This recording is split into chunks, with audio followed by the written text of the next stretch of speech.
രാവിലെ തന്നെ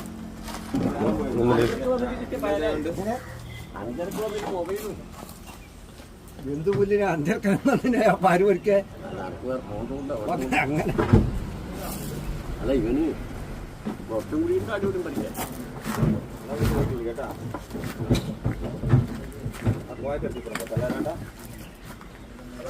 നീ ഇന്ന് രാവിലെ പൊരിച്ചു തന്നെയാ?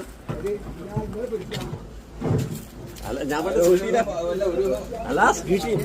ആദ്യം സുൽട്ടീനെ പറമ്പത്ത് തീരാട്ടേരോ രാവിലെ പൊരിക്കാൻ സമയത്ത് ഞാൻ പൊരിച്ച് കിടത്തി അവിടെ വെച്ച് രാവിലെ എന്ന് നോക്കുമ്പോ എല്ലാം ഇത് നോക്കും ഞാൻ കഴിഞ്ഞോട് എനിക്ക് പൊരിച്ചിട്ട് ബക്കറ്റ് താത്ത് വെക്കണം ഉത്തരെ നിലത്ത് വെച്ചപ്പോഴും വളഞ്ഞിങ്ങ് വരും നേരെ ഇങ്ങനെ വളഞ്ഞിട്ടുണ്ടാവും മുകളിലോട് പൊരിച്ച് വെച്ചാൽ